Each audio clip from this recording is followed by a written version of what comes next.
Number 10. The Corvus, Rome's answer to a war it wasn't built to win. Early in the First Punic War, Rome had almost no navy, while Carthage ruled the sea. So Roman engineers built something strange, a spiked boarding bridge mounted on the bow of a warship. When two ships closed in, the Corvus dropped, its iron spike punching into the enemy deck, locking the two vessels together and turning a naval battle into a land battle Rome's legions were built to win. It worked. Rome went from a non-existent navy to defeating Carthage at sea within years, using tactics naval historians still find remarkable. Then, just as suddenly, the Corvus disappears from the historical record. Roman fleets stopped using it entirely. The leading theory isn't secrecy, it's physics. The device made ships dangerously top-heavy, and Rome likely lost entire fleets to storms, partly because of it. So this one wasn't erased by an enemy. It was erased by its own side, once they realized what it was costing them in ships they never saw sink in battle at all. Number 9. Assyrian siege engines. The ones nobody talks about because everyone talks about Rome instead. Centuries before Rome existed, Assyrian armies were rolling multi-story siege towers up to city walls, complete with battering rams mounted inside armored housings. Stone reliefs from Assyrian palaces show these machines in astonishing technical detail: wheels, protective plating, and archers firing from platforms built directly into the structure. Cities that had stood for centuries behind their walls fell to these machines in weeks. Assyrian kings recorded entire campaigns in stone, specifically to advertise how effective this terror was. Popular history skipped straight from ancient Egypt to Rome and Greece, and an entire generation of siege technology got quietly left out of the story most people learned in school. Number 8. The Han Dynasty repeating crossbow. A weapon so effective its full engineering understanding was lost for centuries. Ancient Chinese texts describe a crossbow capable of firing multiple bolts in rapid succession from a single magazine, operated with one hand pumping a lever. Han Dynasty tomb finds have confirmed the mechanism was real and functional, not exaggeration or myth, dating back over 2,000 years.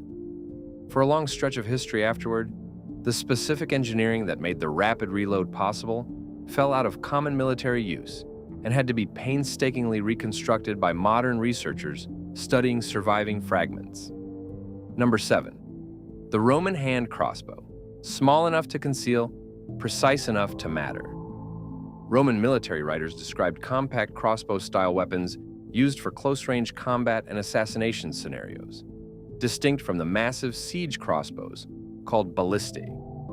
Very few physical examples have survived intact, and much of what's known comes from written descriptions rather than recovered hardware, which is exactly why this one barely appears in popular history.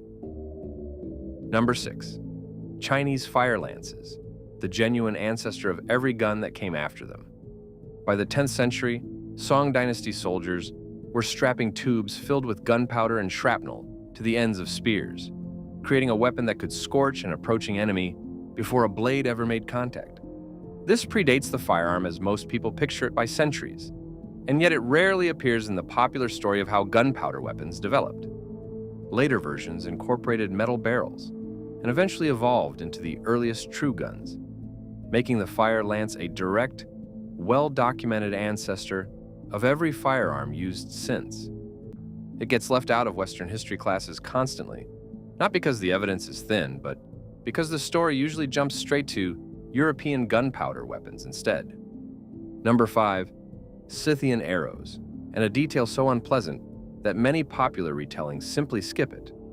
Ancient writers, including the Greek author Aelian, describe Scythian warriors preparing arrows with a substance combining venom and decomposing organic matter, intended to cause wounds that would not heal cleanly. This isn't a single isolated claim.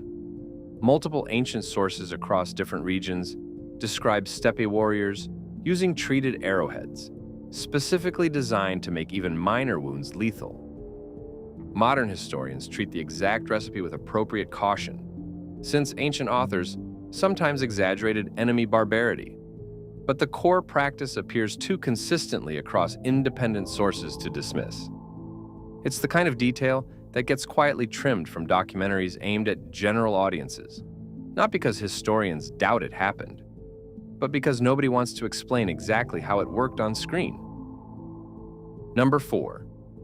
Greek fire, the weapon that saved an empire and then vanished from human knowledge entirely. Byzantine forces used this incendiary liquid weapon to devastating effect against enemy fleets, reportedly capable of burning even on the surface of water. It played a documented, decisive role in repelling multiple sieges of Constantinople, at moments when the empire's survival was genuinely in question. Here's the part that makes this different from every other weapon on this list. The exact formula was treated as a closely guarded state secret, known to only a handful of people at any given time. That secrecy worked too well. The precise composition was never fully recorded, and when the right combination of people died without passing it on, the formula was lost permanently, along with the empire that once depended on it. Modern chemists and historians have proposed various recreations based on descriptions of its effects, but no one has definitively reconstructed the original formula. It remains one of history's genuine, unsolved technical mysteries. Number 3. War elephants, a weapon so effective that entire empires eventually organized their tactics specifically around not facing them. Hannibal's use of elephants crossing the Alps remains one of the most famous military stories in history, but elephants appeared in warfare across multiple ancient civilizations for centuries before and after him. A charging war elephant could break infantry lines, trample formations, and cause horses to panic simply through scent and size before a single weapon was even used. Roman forces eventually developed countermeasures, including tactics designed to injure an elephant's legs and trunk to turn the animal against its own handlers. And once those became reliable, elephants stopped being a battlefield gamble worth taking. It wasn't banned or forgotten through secrecy. Militaries simply solved the problem the weapon posed, and it fell out of practical use as a result. Number 2. The macuahuitl, the Aztec weapon so effective that Spanish conquistadors wrote home in genuine shock. This was a wooden club or sword edged with rows of obsidian blades, sharp enough that Spanish accounts describe it decapitating a horse in a single strike. Multiple conquistador chronicles describe it with a mixture of horror and reluctant respect, an unusual tone for accounts otherwise focused on justifying conquest. And here's the detail that puts this weapon on this specific list. Not a single confirmed original macuahuitl survives today. Every known example was destroyed, lost, or has simply never been recovered.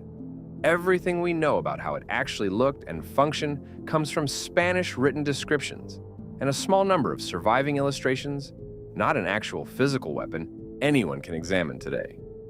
A weapon devastating enough to be recorded in horrified detail by the people it was used against.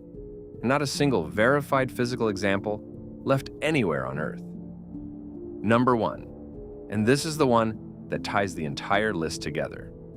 The crossbow, banned by the Catholic Church itself. In 1139, the Second Lateran Council issued a formal canon condemning the use of crossbows and bows in warfare between Christians, calling the practice hateful and deadly. The stated concern was the weapon's brutal efficiency. A crossbow bolt could punch through armor that had reliably protected knights for generations, letting a poorly trained peasant kill a heavily armored noble from a safe distance. The ban had almost no practical effect. European armies, including forces loyal to the church itself, kept using crossbows within years because the tactical advantage was simply too significant to give up. It stands as one of history's clearest examples of an institution trying to suppress a weapon not because it didn't work, but specifically because it worked too well against exactly the wrong people. So here's the pattern across this entire list. Not one of these weapons vanished because it failed. The corvus vanished because its own side couldn't survive the ships it sank by accident. Greek fire vanished because its secret died with the people who kept it. The macuahuitl vanished because every physical copy was destroyed. And the crossbow was the one weapon on this list that refused to disappear. no matter how hard an entire institution tried to make it. Effectiveness didn't guarantee a weapon's place in history. Sometimes it guaranteed the opposite. See you next time.